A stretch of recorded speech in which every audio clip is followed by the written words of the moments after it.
neighbours. Everybody needs good neighbours with a little understanding. You can find the perfect blend. Neighbours should be there for one another. That's when good neighbours become good friends. He's a beautiful baby. Could I come in just for a minute? I suppose you'd better.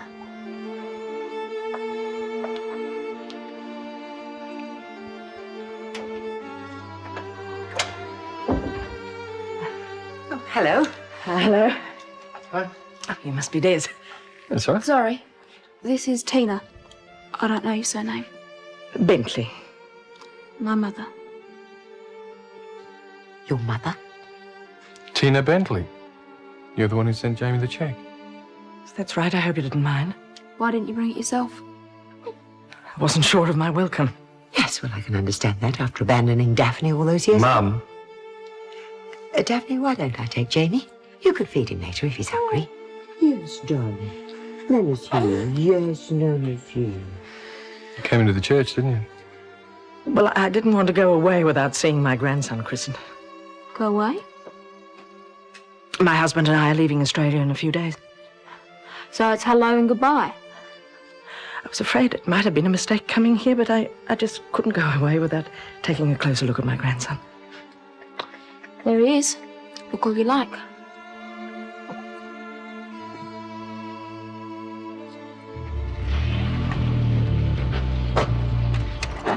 Oh, thank goodness that's over. Telling jokes to a room full of people and waiting for them to laugh is not my idea of having fun. They did laugh. You're a smash hit.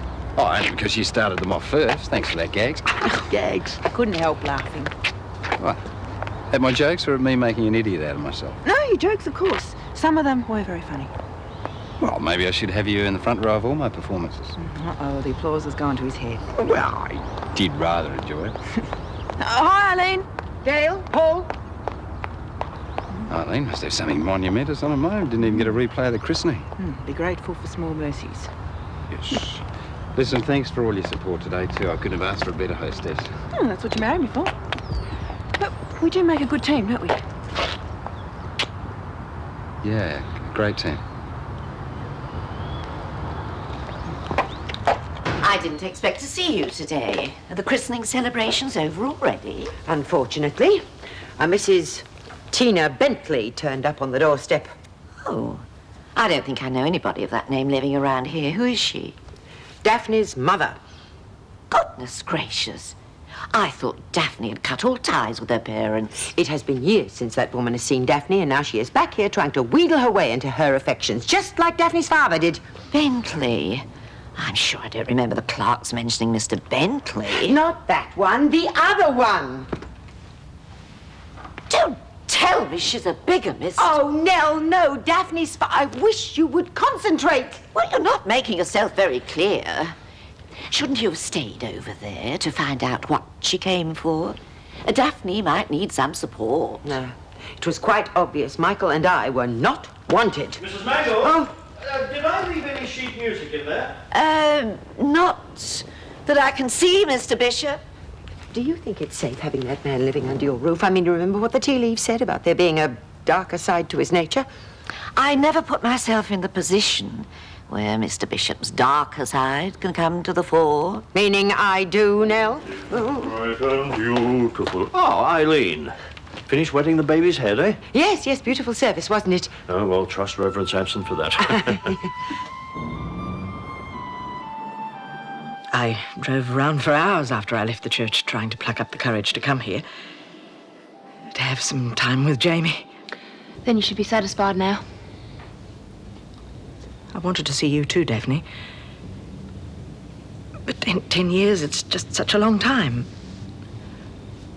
I've wanted to visit you. But it just seemed a bit cold-blooded to walk in and expect you to welcome me. And once I heard about Jamie, I thought he might be a way of breaking the ice. Would you mind if I held him? I'd rather you didn't. I don't want him waking up just yet. All right. I'll take him into the nursery so he won't be disturbed. Excuse me.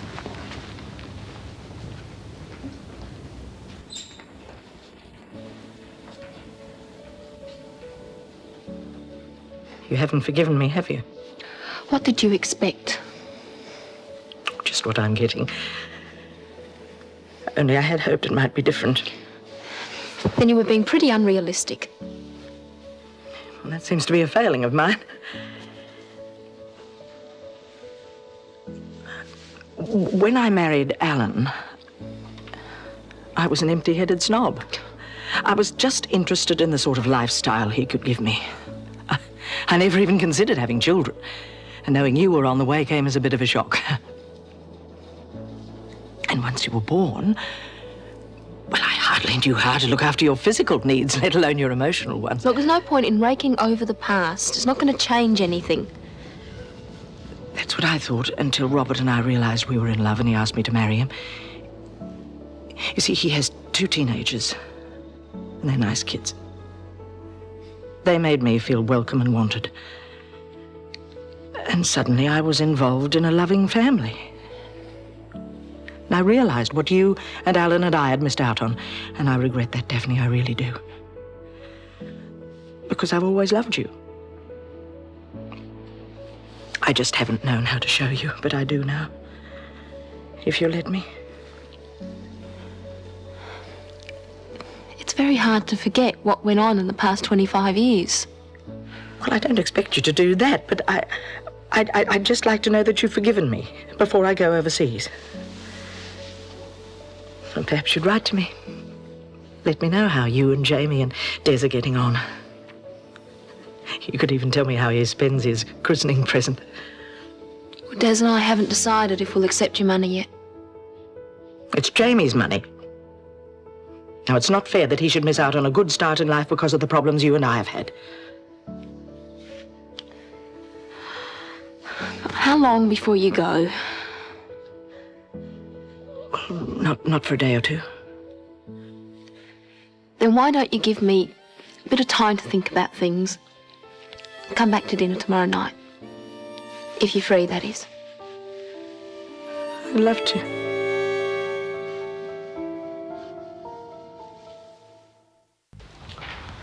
I hope you're not putting in too many hours at the coffee shop. Don't want you getting behind at uni. No, it's only till lunchtime. I'm not missing any lectures or anything. I'm say if it gets too much, we can always get another casual in. Yeah, I will. Anything I can bring home for dinner? Just yourself. I hope I'm not going to regret this. She seems to have changed, but I don't know. Lots of people mellow when they get older. And what about you? Turn from a tiger into a pussycat after Jamie was born. Yeah? Well, I don't feel much like purring at the moment, I can tell you. I reckon you're doing the right thing. That's what you said when Dad turned up out of the blue and you tried to push us back together again. Yeah, well, I didn't know he had an ulterior motive. No. Well, I want to make sure that Mum doesn't either. Well, I reckon if there's any chance of you two making up, I reckon you should go for it.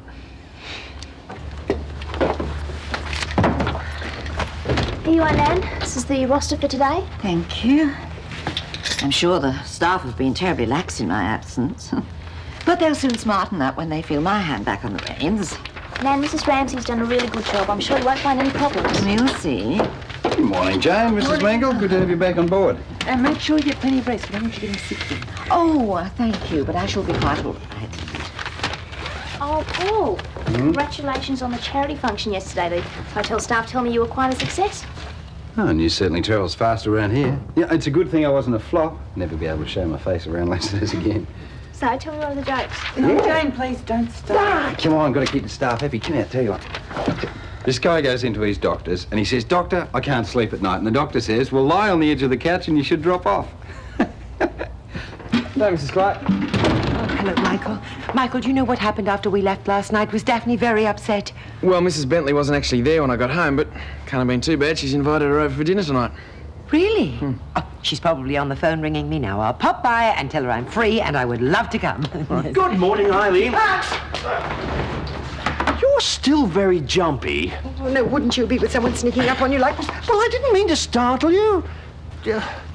Actually, I was thinking tonight might be a good time to catch up on that vegetarian meal you offered to cook me. Tonight? Dinner? The two of us? Impossible. Whatever is the matter with you?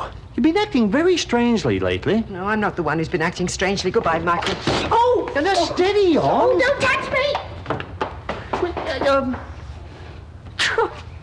And this afternoon, I'm going to take you for a ride in your pram. Yes. You like that, don't you? You like being fussed over and spoilt. Hearing how much your mum and dad love you, don't you? I wish my mum and dad had told me how much they love me. Things might have been a lot different. Your dad's right, you know. You're turning me into a bigger softie than he is. Hello, Daphne. Hi, Eileen. Come in. Hello, James Kingsley. Could I? There you are. Oh, thank you. Yes, hello. Hello, darling. Michael tells me that you've invited your mother for dinner this evening. Yes, I have. Did what you wanted yesterday. I left you two alone. I know, Eileen. You were very tactful, and I do appreciate it. Well, I'm always ready. You can depend on me, you know that. And I'm ready to offer my support this evening. Listen, thanks, but I really don't think I need your support. Daphne, I know I was wrong about your father. I admit it. I never should have encouraged it, but I won't make the same mistake again. Eileen, it's a bit different. I'm not nearly as angry with Mum. Dad was always the biggest problem. Oh, but Daphne, you can't make that kind of decision. You were far too young. Look, I tell you what I'll do. I'll have a nice long talk with your mother this evening and see which way the wind is blowing. Now, you can take care of the main course and I'll make the dessert. Apple crumble, I think. Listen, Eileen, I really don't need your help, and I'd appreciate it if you just remain as tactful as you were yesterday. You don't want me here, do you? I just think it would be better if Mum and I talk through things alone. Well, all right, dear. Whatever you think is best, far be it from me to stay where I'm not wanted. Look, this really should be just between the two of us. Very well, dear. Hello, little boy. I may not be able to give you thousands of dollars, but I'd never turn my back on my child. Hey, listen to this bit. Your report confirms what I've always known, that Paul is an efficient and capable manager for Lassiter's. How's your paranoia now? Well and truly put in its place. You should have known I'd never put in a bad report about you. I'm not that ambitious. Anyway, it wouldn't take Rosemary 2 minutes to find out that it wasn't true. Ah, so it did cross your mind, eh? No, it didn't. Look, don't take the comedy routine too far, Buster. It might just backfire.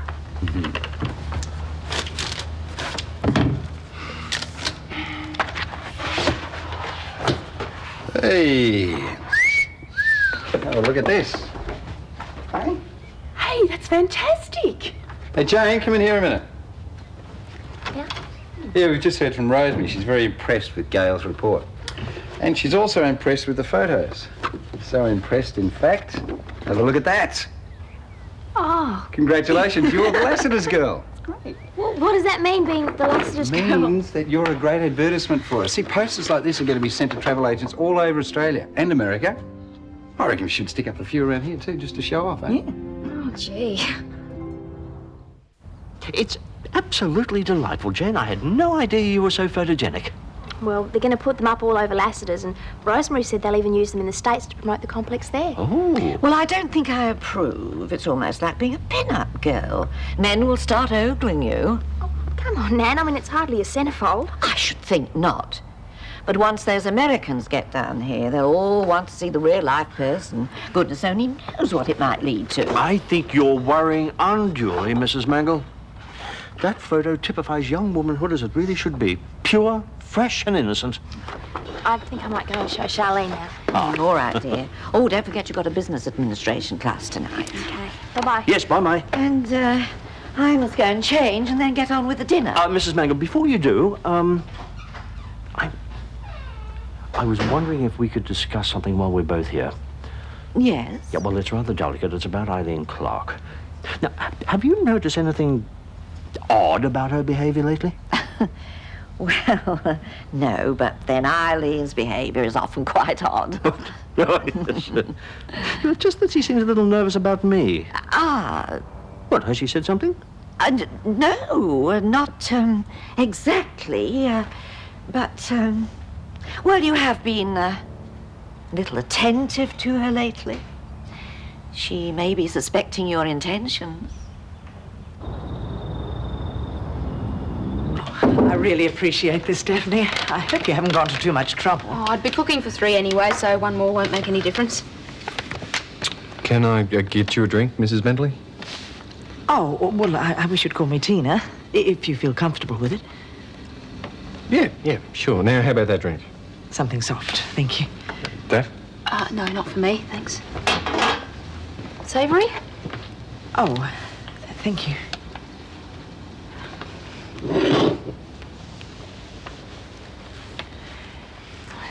You'll be home. Yes, we like it. It's not as luxurious as yours, I can imagine. Well, I'll just go and get changed. I hope I'm not driving you out. Of course not. Mike and I thought we'd make ourselves scarce after dinner, give you two time to talk. What a tactful husband he is. Yes. Sit down, please.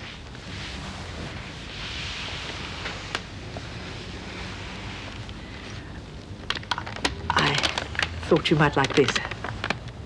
You don't have to keep bringing presents for Jamie. No, it isn't for Jamie. It's for you.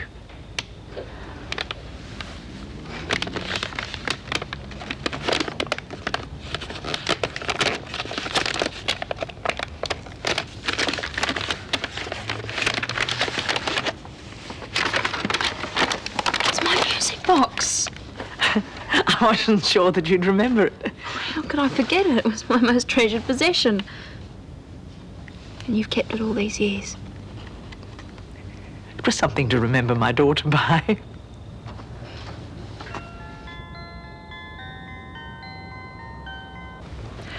You on your own tonight, are you?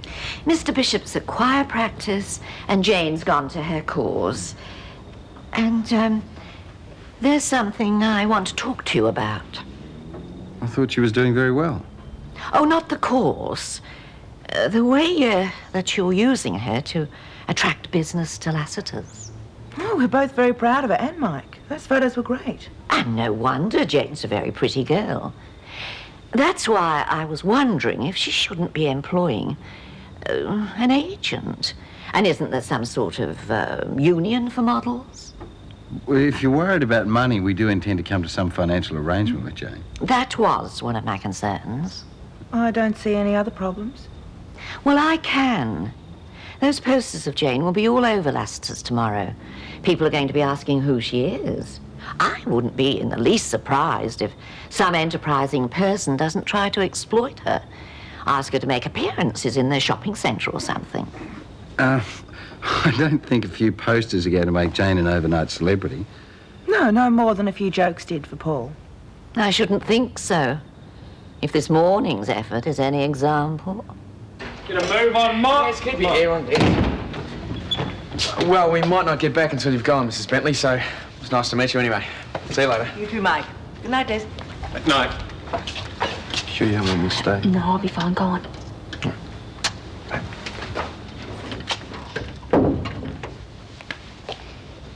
What a nice man your husband is. Yes. I certainly chose better than you did first time round. And you don't choose who you fall in love with. But, Daphne, Alan is not a bad man. He's just got his priorities mixed up. To him, it's important that his family is financially secure. He just can't see that it's emotional security that's much more important.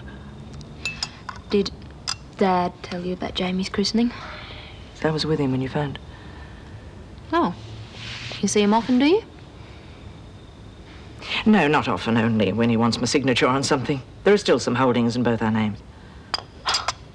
What a coincidence. You just happened to have to sign something the day I rang. You and Dad must think I'm an idiot. I don't understand what you mean. Dad blew it, and so he sends you around to do his dirty work for him. Does he really want to get his hands on Jamie that badly? Daphne, your father didn't even know I was coming here. It was entirely my idea. You must believe that. All right, I believe you. If you want this reconciliation to work, just leave him out of it. I just hate seeing you so bitter. It shouldn't surprise you. You know he never wanted me. What use was a daughter to him? He always wanted a son. That isn't true, Daphne. He didn't resent having a daughter. But your father blamed you for the death of the only son he could have had.